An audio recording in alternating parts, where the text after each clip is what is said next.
Meus queridos irmãos e irmãs, boa noite a todos. Boa noite. Que Jesus seja o soberano dos nossos corações. Corria o ano de 1905 e o então, outrora, medíocre aluno estava prestes a provocar uma verdadeira revolução no círculo científico acadêmico. Faltava-lhe um pequeno detalhe: estabelecer com precisão a elipse orbital do planeta Plutão em torno do Sol, para que então a teoria que se delineara em sua mente vigorosa pudesse ser apresentada ao mundo e causar assim uma verdadeira revolução no campo da astrofísica. A troca de missivas com um seu companheiro de ciência chamado Eisenhower vai então precisar esta elipse orbital. E finalmente, no ano de 1905, Albert Einstein traz à luz a teoria restrita da relatividade, que, como toda ideia nova que chega ao planeta Terra, enfrentou resistências e oposições vigorosas, mas a convicção de Einstein era tal que ele dedicou mais 15 anos de profundos estudos no campo da astrofísica, até que em 1920 ele lança a teoria geral da relatividade, estudando a curvatura do espaço-tempo, bem como a movimentação da luz diante dos grandes corpos celestes. Graças à teoria da relatividade, foi possível a construção de grandes telescópios capazes de pesquisar os grandes corpos celestes, entendê-los, buscando de fundo entender a própria origem da vida e o surgimento do universo. A teoria da relatividade proporcionou também a possibilidade da construção de softwares que, decodificando as informações captadas pelos grandes telescópios, possibilitou que nós então enxergássemos os grandes corpos celestes na forma como nós poderíamos compreendê-las, como imagens e cor. E graças a esta possibilidade, foi possível então que se entendesse todo o ciclo de vida de uma estrela. A teoria da relatividade permitiu então que se descobrisse que uma estrela tem um período gestacional, quando o material cósmico se condensa em torno de um núcleo, que nós poderíamos, por paralelo, dizer que aí está um período de pré-gestação da estrela. No passo seguinte, a estrela, no período de gestação, vai ser conhecida como protoestrela. É passado longa faixa de tempo que a ciência humana ainda não é capaz de precisar. Eis que a estrela nasce e, graças à teoria da relatividade, foi possível entender que a estrela está no período de infância, quando ela apresenta uma coloração toda característica. O seu centro irradia uma coloração esbranquiçada e a sua borda uma coloração azulada. Portanto, todas as vezes que um telescópio capta esse tipo de irradiação, e os softwares, convertendo-os em imagem, demonstra esta coloração característica, os cientistas afirmam que essa estrela está no período da sua infância.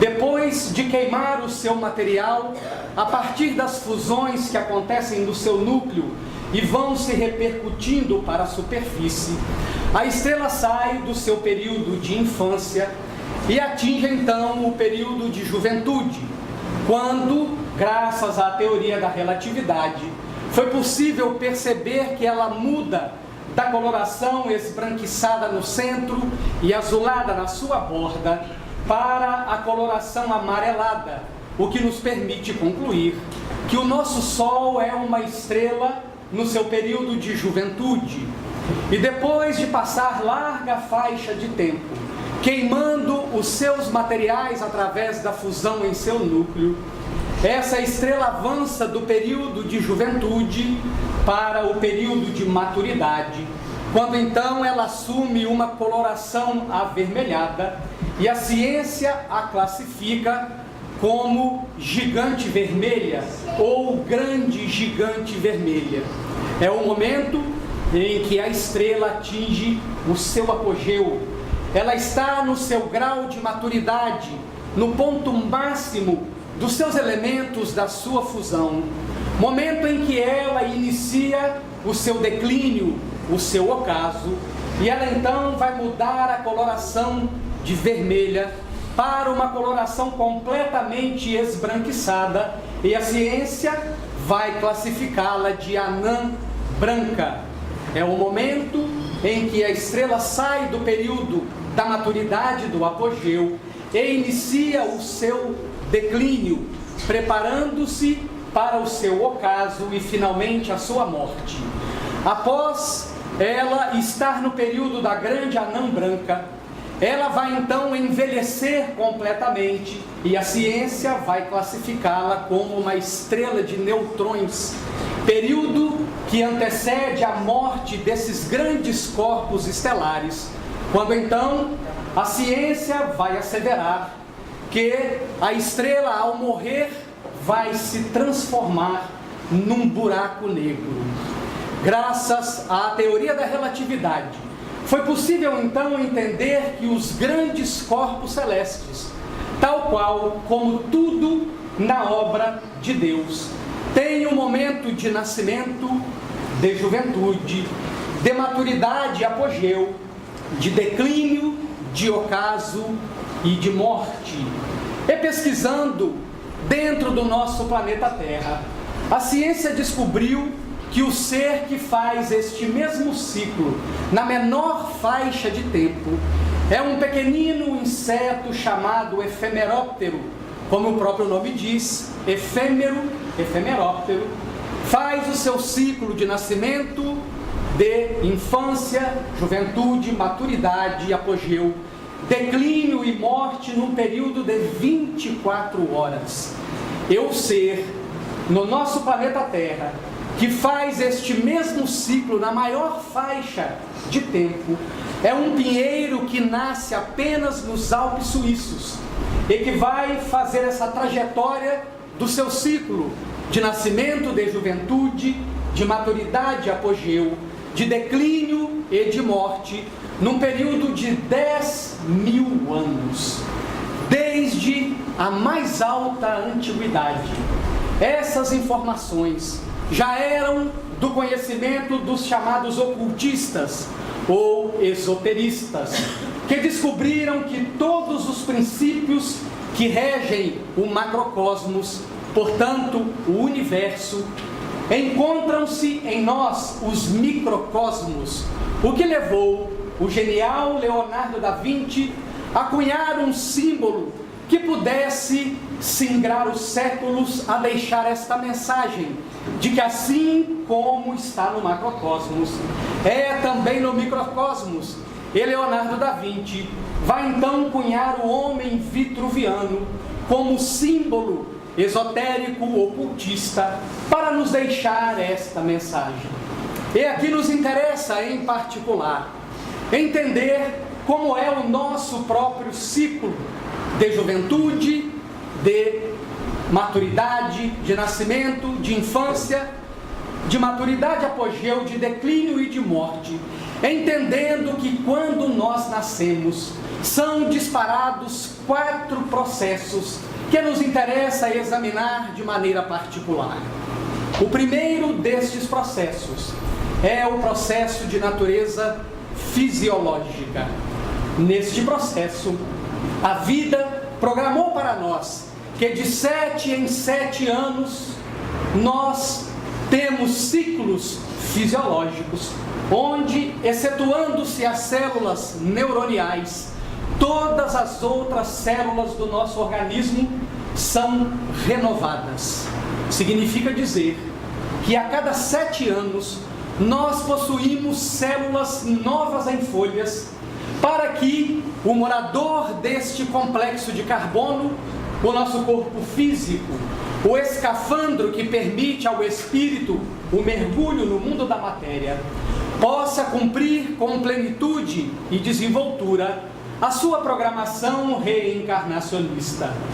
É importante entender neste ciclo fisiológico o papel da alimentação, da ingestão de líquidos, do sono na quantidade de horas adequadas, no exercício físico para a manutenção da máquina, bem como o exercício da intelectualidade, como mecanismo para manter a saúde do corpo de forma integral, para permitir que o espírito, seu habitante, então, atue com liberdade.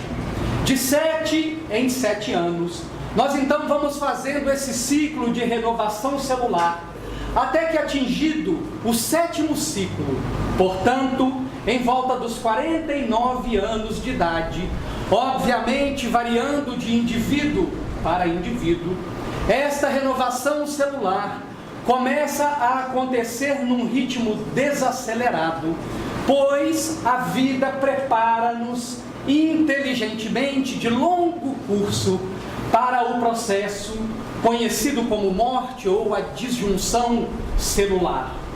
Importante compreender que a forma como nós nos alimentamos vai impactar diretamente no processo fisiológico. Aqueles que exigem por demais do seu aparelho digestivo, por exemplo, vão gastá-lo muito mais rapidamente do que aqueles que se alimentam de forma equilibrada. O que leva, por exemplo, a medicina a asseverar para indivíduos de meia idade, quando vão fazer os exames de check-up, ou quando ainda não fazendo parte da nossa cultura, nós vamos procurar a medicina porque sentimos algum sintoma e é feito um exame de imagem qualquer. Os médicos asseveram que o indivíduo, que muitas vezes tem 40, 50 anos de idade, possui um órgão que tem a idade de 70 a 80 anos de idade, porque ele não usou o processo fisiológico de forma equilibrada. Significa dizer que é da nossa responsabilidade a forma como nós nos alimentamos, porque todo o tempo que nós mesmos retiramos da nossa programação reencarnacionista vai nos ser cobrado. Quando chegarmos do outro lado da vida, seremos classificados como suicidas inconscientes. É importante a ingestão da água, o líquido da vida, quando nós percebemos que nos dias de hoje, muitos pais não conseguem educar os seus filhos, alimentarmente falando, da maneira correta, oferecendo-lhes bebidas artificiais. Bebidas estas que vão sacrificar o processo fisiológico, vão se transformar em doenças que impactarão na nossa trajetória na vida material. Eu o que dizer daqueles que não praticam nenhuma espécie de exercício físico, e com isto vão deixando com que esta máquina que necessita movimentar-se vai se viciando e adoecendo, e portanto vamos nos limitando no transcorrer da vida, evitando assim que nós possamos executar todas as tarefas que nos foram programadas na reencarnação. O exercício da intelectualidade é a forma da profilaxia de muitas doenças do campo mental, porque exercitar a mente significa deixar os neurônios prontos para o funcionamento. E a própria ciência hoje já assevera que um dos grandes preventivos contra o mal de Alzheimer é a leitura. Por isso, aos espíritas cabe a tarefa de serem estudantes contumazes, de estarem constantemente com um livro nas mãos, penetrando nos conhecimentos de espiritualidade superior, mantendo o arcabouço cerebral em pleno funcionamento, pois é ele que, comandado pela mente, quem vai orquestrar o funcionamento equilibrado deste complexo de carbono, para que o Espírito Eterno, que o utiliza, que o habita durante uma faixa de tempo, possa então executar todas as suas tarefas. Cada vez que nós negligenciamos o bom cuidado com o nosso corpo físico, significa dizer que nós estamos retirando o tempo que nos foi programado para a reencarnação. E assim é que muitos de nós desembarcaremos do outro lado da vida, classificados como suicidas inconscientes. É preciso entender que este complexo de carbono é uma roupagem para que o nosso espírito passe aqui na trajetória da quantidade de anos escalada para cada um de nós, a fim de cumprir os objetivos que nos foram traçados antes da reencarnação. E cuidar desta roupa é tarefa que conta pontos na nossa trajetória de libertação espiritual. Conforme nós vamos perceber no final da nossa fala, há no quarto processo um impacto direto deste primeiro processo, o processo de natureza fisiológica. E é assim que ali por volta então do 7º ciclo, aos 49 anos, o corpo começa a acusar o impacto de que o processo do envelhecimento está batendo à nossa porta. Para alguns, surgirão os chamados pés de galinha. Para outros, galinheiros inteiros surgirão na face, porque já é o espelho nos avisando de que o processo já se adiantou. Para outros, a gravidade exercerá sua força com toda a pressão. E por mais que se busque subterfúgios para driblar este processo do envelhecimento, nos é inevitável passar por ele.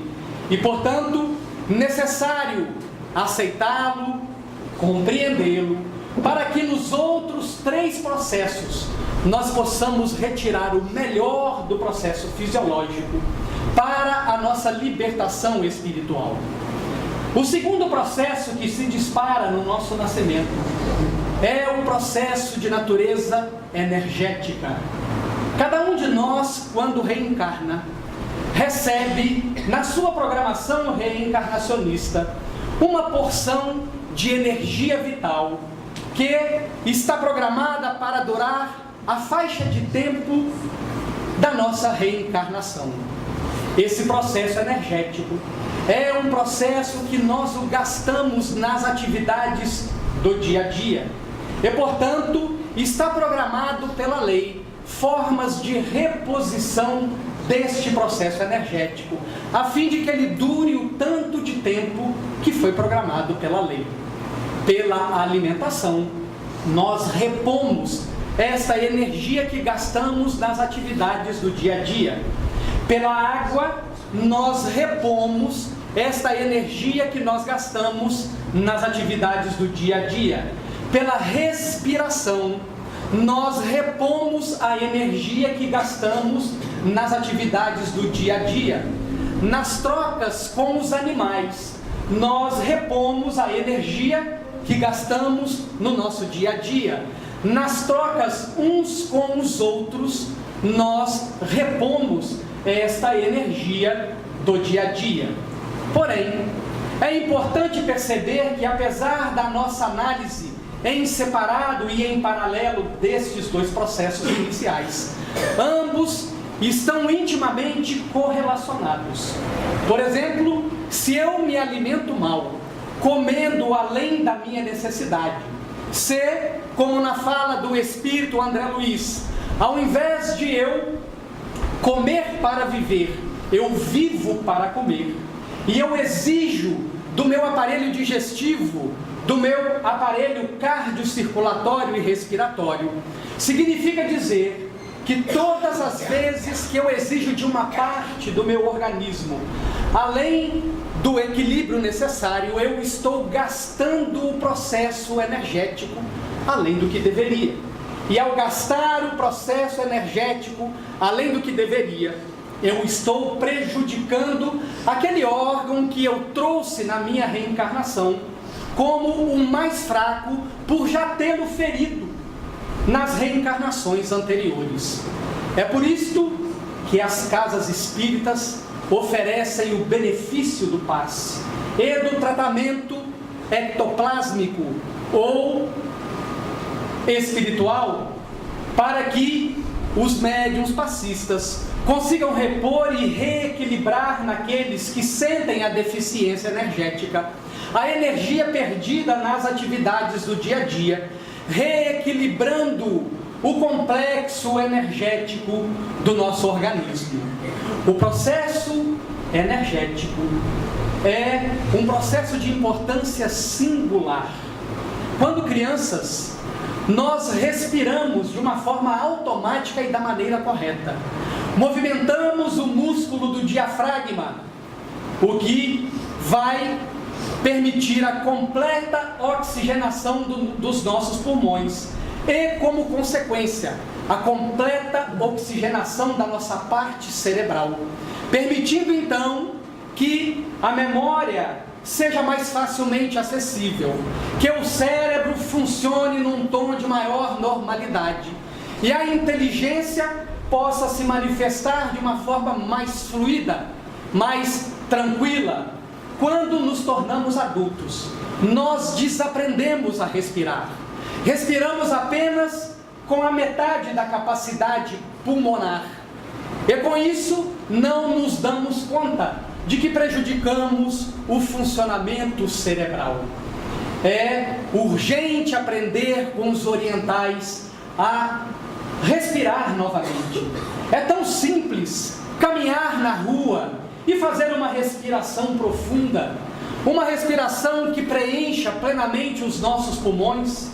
É tão simples estar aqui na casa espírita antes que os trabalhos se iniciem, e aqui, buscando no recolhimento individual, fazer esta respiração profunda, porque aqui as energias são diferenciadas, aqui há um fluido elaborado, um ectoplasma elaborado, que é exatamente a mistura do ectoplasma humano com o ectoplasma animal e dos vegetais, misturado à energia da espiritualidade, deixando aqui então uma energia diferenciada, que nós podemos absorver através do processo respiratório, auxiliando assim a que o nosso organismo funcione com equilíbrio. Por isso, muitas vezes, nós chegamos aqui cansados, abatidos, com mal-estares físicos, e passados 50, 60 minutos aqui dentro, o nosso organismo absorve essas energias diferenciadas e, reequilibrando o processo energético, toda a vitalidade dos nossos órgãos é novamente reequilibrada e nós saímos daqui em estado de leveza. Qualquer semelhança com o que aconteça com cada um de nós aqui não é mera coincidência, apontando que o processo energético é de capital importância para a saúde do processo fisiológico e assim permitindo que o terceiro processo possa se dar em sua plenitude, que é o processo de natureza psicológica. O processo de natureza psicológica necessita ter a base do processo energético e do processo fisiológico, porque a forma como a nossa mente funciona, a forma como nós nos comportamos, vai impactar diretamente no processo energético e também no processo fisiológico. Todos nós trazemos, quando reencarnamos, um conflito original.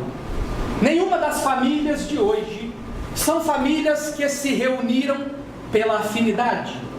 As famílias de hoje, via de regra, são famílias para expiações e provas, o que significa dizer que embaixo do mesmo teto encontramos inimigos de ontem buscando o reajuste de hoje perante a lei. É assim que numa parte do nosso psiquismo, quando nós reencarnamos, nós trazemos, por exemplo, o arquétipo da mãe, que está lá no nosso inconsciente coletivo, aproveitando toda a evolução da espécie humana. O arquétipo materno vai nos dar conta de que a mãe é aquela que educa, a mãe é a que cuida, a que dá amor, a que dá carinho, aquela de quem o primeiro alimento sairá dela. Portanto, nós vamos trazer numa parte do nosso psiquismo estas informações. E numa outra parte, ou o nosso pai, ou o nosso irmão, é o inimigo de ontem, que nos agrediu, que nos vilipendiou, que nos atacou, que retirou de nós a grande oportunidade na reencarnação anterior, quando nós então caminhávamos muitas vezes felizes, e ela literalmente roubou este momento de felicidade de nós. Assim, quando reencarnamos, o nosso psicológico já traz naturalmente este conflito natural.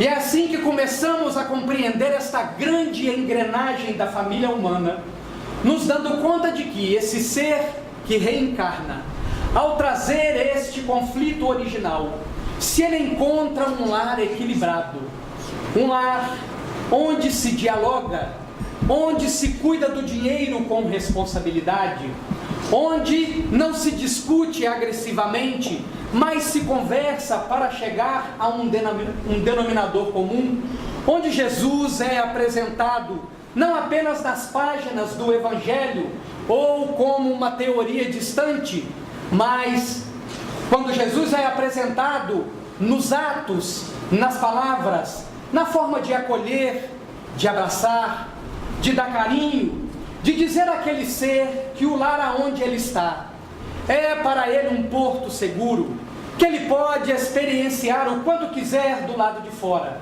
e ele encontrará ali no regaço materno e paterno a segurança e o equilíbrio que ele necessita para vencer a si mesmo.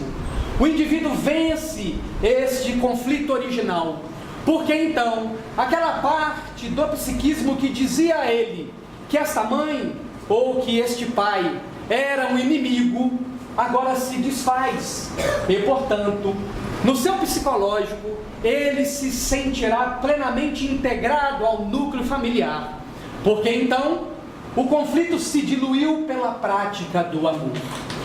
No entanto, quando este indivíduo reencarnante, trazendo este conflito original no seu psicológico, encontra um lar onde se discute, se briga, se agride verbal e muitas vezes fisicamente, onde o uso de alcoólicos é prática comum dentro do lar, onde o tabaco e a drogadição também é prática comum dos seus habitantes, onde o dinheiro é tratado com irresponsabilidade, trazendo inseguranças para a manutenção deste barco chamado família, aonde Jesus sequer é apresentado em teorias, aonde o lar parece mais um vulcão prestes a entrar em erupção.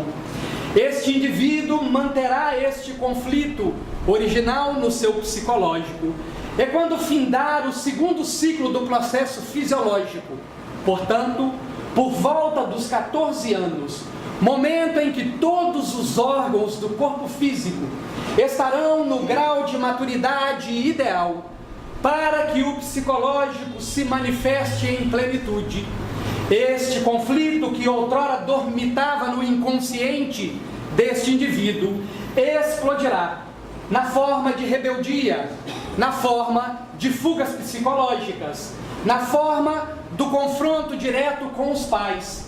E é então quando se pode observar as grandes mudanças comportamentais dos jovens nessa faixa etária. Os pais se perguntam, olhando para aquele jovem que agora ele não reconhece: aonde está aquela minha menininha ou aquele menininho que era a visão da docilidade? Aonde está aquele ser obediente e prestativo que agora eu não reconheço mais neste indivíduo que me enfrenta, que me confronta, que faz questão de bater de frente comigo em todos os momentos? E este indivíduo conflituoso vai avançar nos ciclos fisiológicos de 7 em 7 anos, até que, atingindo lá o 7º ciclo, outro conflito explodirá dentro dele. Este, muito mais grave, porque é um conflito que todo indivíduo traz íncito em si nas reencarnações. O Espírito Joana de Ângeles vai nos asseverar que este conflito é o medo da morte. Não o medo do processo do desligamento em si, porque nós já passamos por esse processo centenas de vezes nas reencarnações. E sabemos, e está lá gravado em nosso inconsciente, que este processo se dá numa forma de perturbação espiritual, tal qual o mesmo período em que nós não estamos nem dormindo, nem acordados. É como se fosse um pesadelo ou um sonho do qual nós não conseguimos dar conta se aquilo é uma ilusão da nossa mente ou se delineia como a realidade que nós vivemos. Portanto, não é esta parte do processo do conflito da morte que nos amedronta. É exatamente o momento depois do desligamento do nosso perispírito do corpo físico. Este é o momento que nós tememos, o momento do encontro com a nossa própria consciência, o momento em que a consciência, que traz em si as leis divinas, bem como o programa reencarnacionista, vai dar conta das suas negligências, vai dar conta de onde acertou, de onde errou, de onde empregou o tempo em futilidades e onde empregou o tempo em utilidades, e deste balanço de ordinário nas reencarnações anteriores, nós temos nos desequilibrado de uma forma tal que a maioria de nós se torna esquizofrênicos do outro lado da vida. E vamos passar, como é natural, um período para purgar este desequilíbrio na faixa que envolve o planeta Terra, conhecida como umbral. É por este motivo que muitos de nós temos medo de escuro, que tantos jovens só conseguem dormir de luz acesa. Me recordo de que há muitos anos atrás, levando um grupo de jovens para participar de um seminário com José Raul Teixeira, em Cachoeiro do Itapimirim, no Espírito Santo, ouvi da boca de uma mãe exatamente esta pergunta: Raul, eu já fiz todas as experiências com meu filho, eu espero ele dormir e com 15 minutos que ele está dormindo, eu apago a luz do quarto e ele acorda instantaneamente. Já o esperei dormir por 2 horas, vou ao quarto, apago a luz e ele acorda instantaneamente.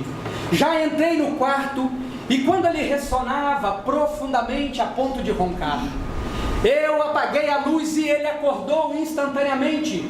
Por que isto, Raul? E Raul, de uma forma muito singela, responde a esta mãe: reminiscências umbralinas, lembrança do umbral.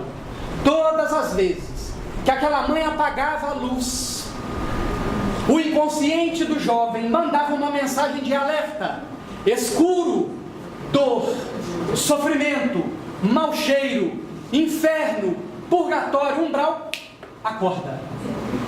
Este é o grande conflito que nós vivemos nas reencarnações. E nós fazemos processos de fugas psicológicas para evitar o envelhecimento, porque o envelhecimento nos diz com todas as letras que nós estamos nos aproximando do momento da morte.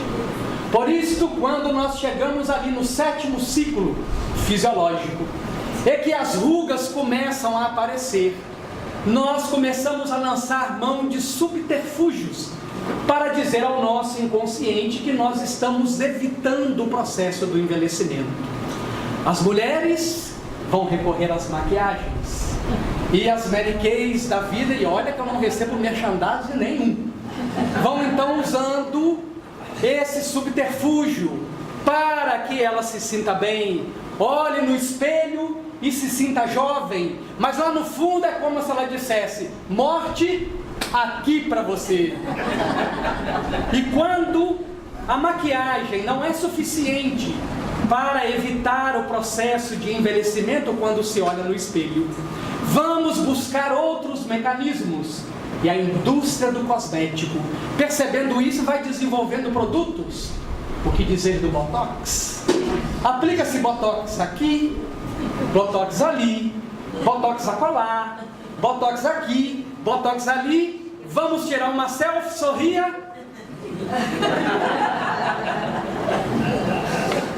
E não mexe um músculo do rosto, porque perdeu-se aquela característica principal do ser humano, a expressão. Não se tem mais a expressão para evitar o processo do envelhecimento. E o que dizer daquelas pessoas que, olhando no espelho, já usaram maquiagem, aplicaram Botox e não deu certo? Então elas precisam fugir do espelho. Muitas fogem de si mesmas, porque não são boas companhias nem para si próprias. Então, como mecanismo de fuga, vamos conhecer o mundo. Porque enquanto eu estiver viajando e conhecendo o mundo, eu não preciso olhar no espelho e entender que o processo do envelhecimento está chegando. O momento de encarar aquela magrela com a foice na mão e o capuz está se aproximando. Então eu vou rodar o mundo. E se esquece, como conta a anedota, que é um indivíduo cabeludo, metaleiro, todo tatuado, recebeu em sonhos a visita da morte, que lhe avisou: dia tal, hora tal, eu venho te buscar. Ele acordou achando que se tratava de um sonho, sacudiu a cabeça para lá e para cá para ver se aquela imagem saía e continuou a viver a vida. Porém, em alguns momentos, aquele sonho lhe retornava à tela mental, o aviso de que no dia tal, na hora tal, a morte o viria buscar. E quando chega a véspera do evento, para que ele não corresse riscos, ele vai no barbeiro e manda passar máquina zero no corpo todo. Porque se aquela magrela viesse buscar o indivíduo cabeludo, ela fatalmente não o encontraria, porque ele agora estava careca. E ele então acorda no dia seguinte, quando vai se aproximando do horário, e aí percebam, o horário da magrela é sempre à noite. Quando se aproximou do momento para não correr mais riscos ainda, ele vai a um baile 2 quadras de onde ele morava, raciocinando que se ela viesse buscá-lo, primeiro, não encontraria o cabeludo, porque ele agora estava careca. Segundo, não o encontraria em casa, porque ele estava no baile. E ele entrou no baile, e o baile estava apinhado de gente, e ele escolheu o canto mais escuro do baile, porque seria impossível a magrela encontrá-lo lá. Careca, fora de casa e num canto escuro, definitivamente ela não o encontraria. E dado o horário combinado, a morte adentra no seu apartamento e ele não estava. E ela pensou de si para consigo: recebi o encargo de buscar um cabeludo, não posso voltar para casa de mãos vazias. Ouviu o som do baile e falou: olha que beleza, vou lá buscar alguém. Saiu da casa do outrora antes cabeludo e vai no baile. Roda daqui, roda dali, até que de repente ela divisa o careca lá no cantinho escuro. E ela disse para si mesma: já que eu não posso levar o cabeludo, vou levar o careca. Para nos dar conta que nenhum de nós escapole do processo da morte. Não adianta fazer fugas, não adianta viajar, não adianta usar o Botox, não adianta usar as maquiagens para evitar o processo do envelhecimento. Nós fazemos tanta fuga do processo de envelhecimento que percebam como nós construímos as nossas casas. Nós, quando jovens, fazemos casas de 3 andares. Que beleza! É uma escada na diagonal, uma escada na transversal, uma escada paralela, uma escada com uma inclinação diferente, porque agora é moda. Faz a escada em curva, aquela mesma curva que quando o indivíduo vai descer a lombar acusa a dor, a cervical acusa do outro lado, o bico de papagaio acusou, porque ele não considerava que ficaria velho. Constrói casas como se fosse ficar jovem o resto da vida. E depois que ele constrói essas casas de 3 andares, cujas portas do banheiro não dão acessibilidade, porque quando ele construiu, lá no seu inconsciente, eu não vou ficar velho, eu vou ser jovem para sempre, esquecidos de que o estado de jovialidade pertence ao nosso espírito, não ao arcabouço físico que vai se desgastar naturalmente no transcorrer da vida. Então fazemos casas de 3 andares quando chegamos no momento da velhice. Nós vendemos as casas de 3 andares para comprar casas planas, porque é assim que as pessoas de idade se movimentam com mais tranquilidade, sem maiores riscos de queda, numa casa plana. Mas isso dá contas de que lá no nosso inconsciente nós tentamos fugir do processo do envelhecimento. E o que dizer daqueles que, fazendo também uma outra espécie de fuga, quando chegam lá na terceira idade, começam a fazer um processo chamado transtorno de imagem.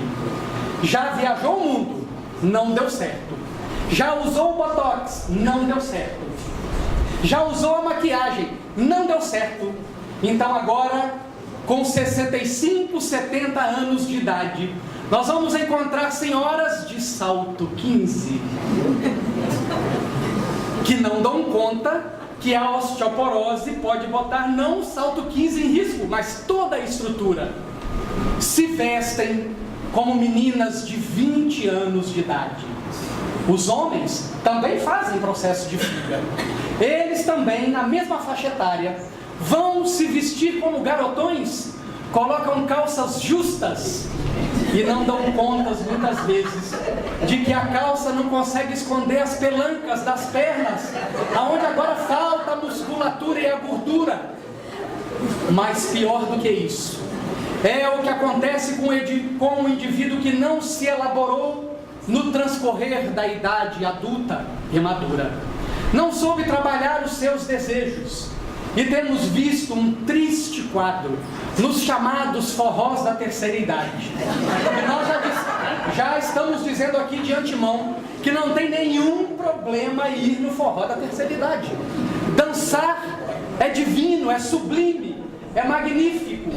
O problema é que temos percebido que esses indivíduos de 65, 70 anos de idade estão se promiscuindo nesses forrós de terceira idade, fazendo fugas do processo do envelhecimento, porque é ali, naquele momento em que se sente pleno com a sexualidade, é como se dissesse para si mesmo: eu sou jovem, eu sou forte, eu dou conta, estou longe da morte, eu estou muito bem, eles dizem, muito bem próximos do túmulo, eles esquecem de completar, porque é um processo inevitável, a coisa já está andando, não adianta fugir. Então, nós vamos nos dando conta de que nós não nos preparamos para o processo de envelhecimento. Quando alguém envelhece num lar, em família, toda a família envelhece, porque o ritmo da casa muda, a alimentação da casa muda, as despesas da casa mudam, porque o velho passa a consumir mais dinheiro, ele é o mais necessitado, o que necessita de maiores investimentos, e há um processo de ingratidão tão grande para com eles, que levou o Espírito Santo Agostinho, no capítulo 14 de O Evangelho segundo o Espiritismo, em seu item 9, a discorrer sobre a ingratidão dos filhos para com os pais, asseverando que esta ingratidão é a pior que se pode manifestar nas relações humanas, porque os pais foram os facultadores do corpo físico, portanto, da oportunidade da reencarnação. É um momento em que envelhecem. Nós temos percebido esses movimentos nos asilos, nas casas de idosos, onde famílias depositam os seus velhos nesses locais e esquecem deles por ali, abandonando-os, e depois não se dão conta, conforme Santo Agostinho assevera, de que eles próprios serão submetidos a este mesmo processo, porque a lei é de justiça, ela é de causa e efeito. O que se planta, se colhe, e ninguém que planta limão azedo vai colher morangos docinhos. Nós colhemos o que nós plantamos. Joana de Ângeles vai nos ensinar que a velhice é um dos momentos formidáveis da trajetória do espírito. Até os 50 anos de idade, a psicanálise assevera que o ego está voltado para as questões de natureza exterior. É preciso construir a carreira, é preciso construir a família, é preciso se alcançar uma condição financeira confortável, a fim de que se permita que o período que vem depois seja um período feito em conforto e tranquilidade. E dos 50 anos em diante, o ego se volta para as questões de natureza interior. Nos tornamos reflexivos naturalmente. Começamos a pensar no que fizemos no passado, aonde foi que nós erramos, onde nós acertamos, os comportamentos que ainda sobrevivem na nossa conduta, o que nós precisamos fazer para transformá-los. Nos tornamos mais dóceis, mais calmos, menos agitados, mais compreensivos, porque afinal de contas, a experiência chegou. E os indivíduos que elaboraram os seus desejos de natureza sexual durante a fase madura, sublimando-os, vão alcançar neste período do envelhecimento o benefício de se libertar deste verdugo da humanidade, que é o sexo. Não o sexo em si, faculdade em si, mas a forma como nós tratamos desta potente energia que todos nós possuímos. André Luiz, numa de suas obras, vai asseverar que o sexo matou mais gente no planeta Terra do que todas as guerras perpetradas até hoje reunidas, porque muitos crimes passionais vão cair nas estatísticas da polícia como homicídio, porque não se cataloga a causa, se cataloga apenas o resultado, a forma como se matou. Então, o indivíduo que vai se elaborando na idade adulta, que ele entende esta mudança do desejo como uma mudança natural, ele então vai se libertando do jugo da sexualidade, ele vai se tornando reflexivo e começa a fazer aquele processo que Santo Agostinho recomenda na questão 919A de O Livro dos Espíritos, e percebamos que a vida na sua inteligência vai nos propondo esta reflexão de maneira natural, pois há um movimento do ego, um movimento automático, de que na primeira metade da vida estamos voltados para o lado de fora, na segunda, voltados para o lado de dentro. Por isto, nós vamos encontrar os avós como os pais ideais. Quando nós somos pais, somos, via de regra, duros no processo educacional, somos energéticos, cobramos, exigimos, muitas vezes perdemos neste processo o carinho, o amor mais próximo, e quando nos tornamos avós, nós ficamos mais suaves, mais doces. Dizem que os avós estragam a educação que os pais dão, pura balela. E olha que eu sou avô e posso dizer que eu não atrapalho a educação da minha neta, não interfiro, deixo que os pais façam aquele trabalho duro da educação e eu fico com a parte boa, a parte tão boa que quando ela começa a chorar, eu entrego para eles. Olha que beleza! Então, os avós já estão naquele período em que o ego se voltou para dentro. Então eles se suavizam, porque eles começam a prestar atenção no que vem de dentro. E é neste processo que vai surgir o quarto processo que se dispara quando nós nascemos. O processo de natureza espiritual. Este, o mais importante de todos eles. A reencarnação nos coloca aqui para o cumprimento de determinadas etapas rumo à nossa libertação espiritual. O processo fisiológico impacta de forma tão direta no processo espiritual que em O Livro dos Espíritos, Allan Kardec questiona as entidades venerandas se a loucura é do corpo físico, do arcabouço cerebral, ou se ela é do espírito. E obtém como resposta que a loucura está no arcabouço cerebral. Quem estudou o Livro dos Médiuns pôde se deparar com Allan Kardec evocando um espírito encarnado portador da síndrome de Down.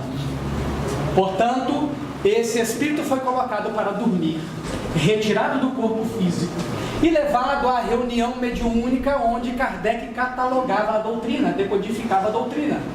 E lá, ele pergunta a este espírito incorporado no médium se ele fora do normal ou se era o corpo quem lhe impunha a limitação.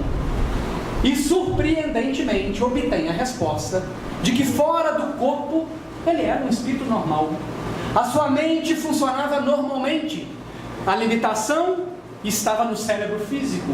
Portanto, quando ele se acoplava novamente ao cérebro físico, a limitação da síndrome de Down estava lá a limitar-lhe as ações da mente, pois outrora fora alguém que utilizara a inteligência de forma errada. É assim que o cego só o é cego quando ele está na vigília. Quando ele se emancipa no momento do sono, ele enxerga normalmente porque a limitação é fisiológica.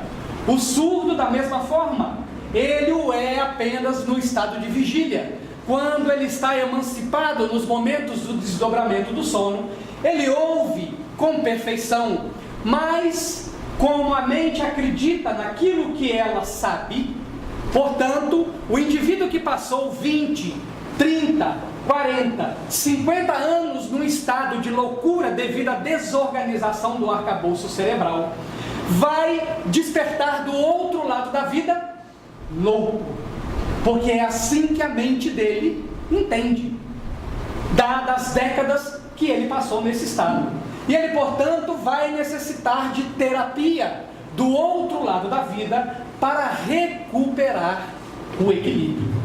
O processo energético impacta tanto no processo espiritual, que a forma como nós nos alimentamos, o uso de álcool, de tabaco, de drogas, as noites de sono mal dormidas, o processo que vai impactar nesse processo energético vai causar lesões no perispírito. E as reuniões de ectoplasmia têm também o objetivo de recuperar essas lesões nesses indivíduos já desencarnados, reconstituindo-lhes a saúde perispiritual. Vamos perceber numa obra de Irmão X, Contos desta e de outra vida, no capítulo 30, a narrativa de uma história que nos dá conta disso.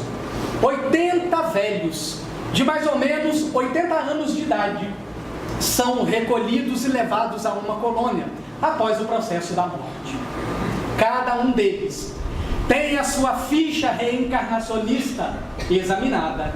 E Irmão X vai nos dar conta de que cada um deles, após passar por esse exame, mantém no perispírito as características que lhes vitimaram a vida.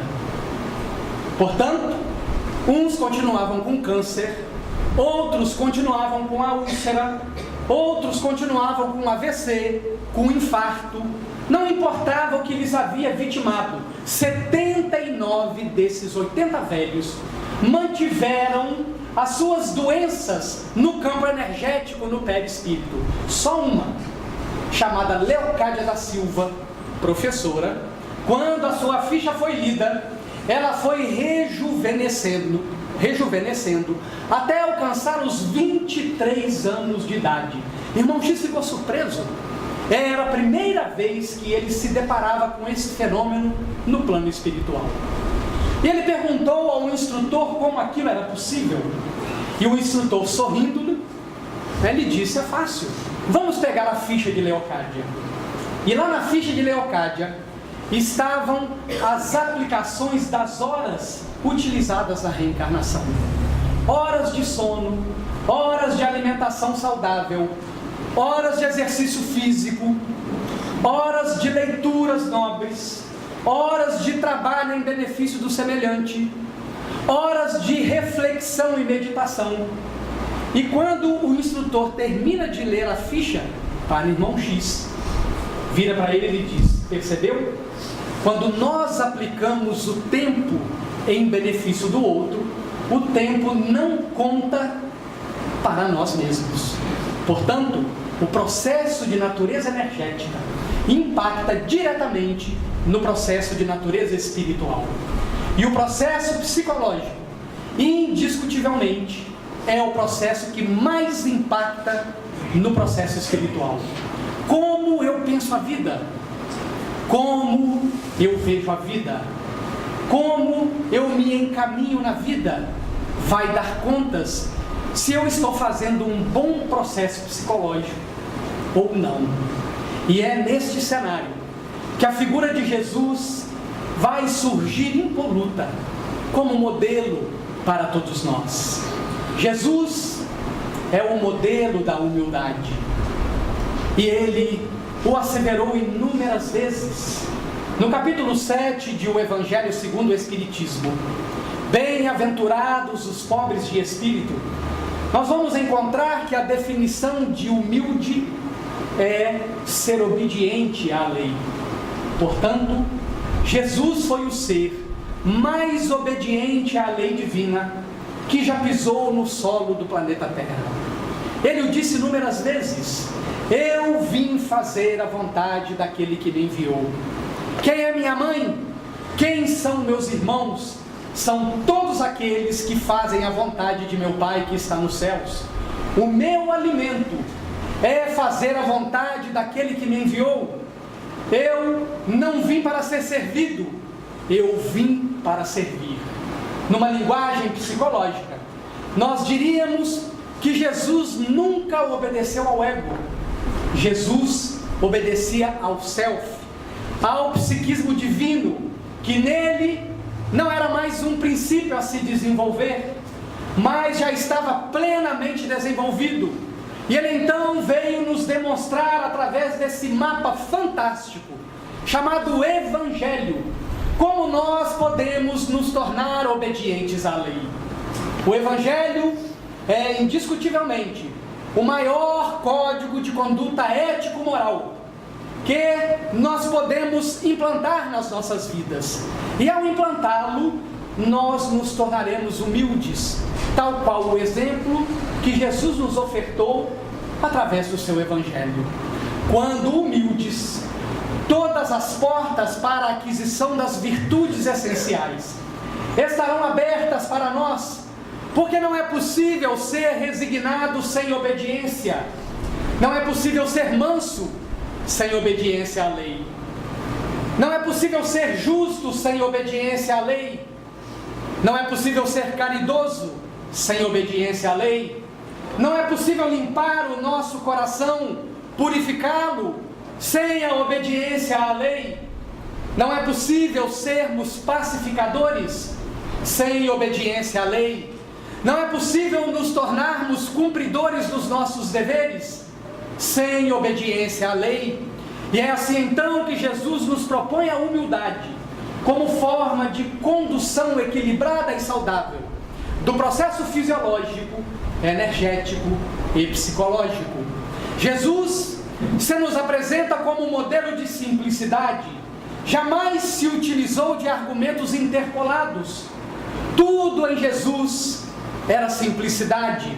Nós vamos observar a comunicação do Cristo quando ele percebe a multidão a segui-lo, e ele então sobe a montanha, assenta-se para ensinar. É o que os psicólogos recomendam hoje que nós façamos com as crianças. Nós não devemos nos comunicar com as crianças estando em pé. Vai passar para elas de que nós estamos num patamar de superioridade, para que possamos estabelecer com a criança o que a programação neurolinguística chamou de rapport, um canal de comunicação direta. É preciso que nós estejamos na mesma altura. Portanto, devemos dialogar com as crianças abaixados, no mesmo nível, para que ela nos olhe nos olhos. E crie-se aí um canal de igualdade na comunicação. É o mesmo artifício que Jesus utilizou no Sermão da Montanha. Ele, um espírito puro, como utilizaria esta linguagem conosco? Espíritos em expiação e provas. Então ele precisava sentar-se, ficar do mesmo nível, falar uma linguagem que nós pudéssemos alcançar. E é por isso que as parábolas, estão carregadas de um conteúdo emocional, este sim, acessível para nós. Por isso, quando Jesus abre a boca, não saem apenas palavras, saem sentimentos. E os sentimentos vencem as barreiras, penetram no imo da nossa alma, falam-nos sem palavras. O que dizer daqueles que ouviam Vitor cantarolando, quando ele cantou a oração de Francisco de Assis? Foi uma verdadeira sintonia espiritual, emocional e de sentimentos, todos igualando-se, porque é uma linguagem que não precisa falar. Ela vence as barreiras do intelecto e vai ao campo do sentimento. Então Jesus era tão simples que ele nos ensinou que o nosso dizer deve ser sim, sim, não, não, para que não se crie dubiedades do nosso raciocínio, mas que ele seja tão claro quanto a simplicidade pode expô-lo. E assim é que ele se apresenta como um modelo de fortaleza diante da vivência da sua perenidade espiritual. Jesus não sabia da imortalidade da alma. Jesus vivia a imortalidade da alma. Muito diferentes da maioria de nós, que dizemos crer na reencarnação, que dizemos crer na mediunidade, que dizemos crer que a alma é imortal. Mas no momento em que algum ente querido se aproxima do momento da morte, a nossa fé é balançada nas suas estruturas, porque nós sabemos intelectualmente da imortalidade da alma, mas não sentimos a imortalidade da alma. A forma como nós nos alimentamos dá contas que nós ainda não nos pensamos como um espírito imortal.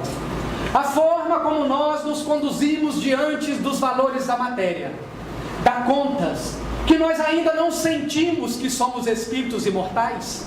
A forma como nos relacionamos uns com os outros, querendo dominar, castrando, possuindo, limitando, não promovendo o indivíduo, tratando uns de uma forma e outros de outra forma, dá contas de que nós ainda não sentimos a imortalidade da alma. E portanto, é preciso trazer Jesus para o nosso mundo íntimo. É preciso convidá-lo para que ele venha habitar e ser o soberano dos nossos corações. É preciso fazer de Jesus um mapa a nos conduzir ao cerne da lei, ao self, onde está gravada a lei divina na nossa consciência, para que então todas as coisas se façam novas, para que então nós possamos romper os grilhões que ainda atam os nossos pés aos hábitos viciosos de ontem, e convidemos, em uníssono nesse momento, Jesus a habitar o nosso mundo íntimo, dizendo-lhe: vem Jesus, divino amigo, vem trazer a tua paz, só tu és o nosso abrigo, que venturas mil nos traz. Vem, ó meigo Nazareno, este mundo consolar, vem com teu olhar sereno toda a terra iluminar. Afasta, Senhor, do mundo a guerra, do chacal devorador, que destrói tudo na terra, espalhando luto e dor.